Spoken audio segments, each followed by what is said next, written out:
Estudu kona-ba impaktu Timor-Leste e Moeda rasik finaliza maibe kria Moeda rasik la fasil.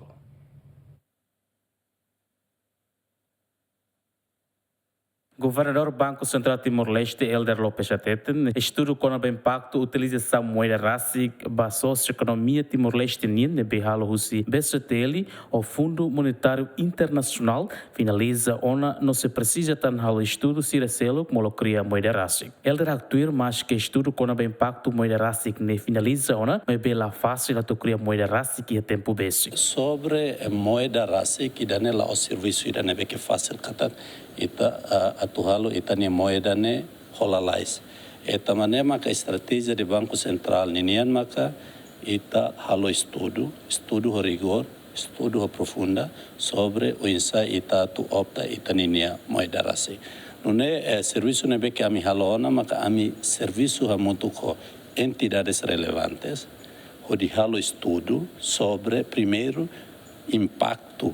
husi utilização moeda dólar para itania vida socioeconômica e itania ilaran. Estudo nebe que ami tanto Banco Central halo rasik no moso entidade relevante sircelo liu o FMI que Fundo Monetário Internacional estudo ne finaliza ona ita consegue identificar ona ninia vantagem ou desvantagem utilização dólar para itania socioeconômico e Timor-Leste.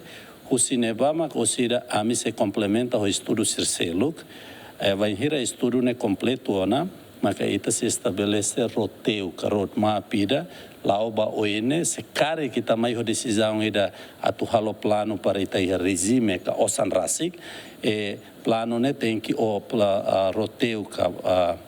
roadmap ne tem que acumular buat ne, mas por enquanto a mensagem principal mane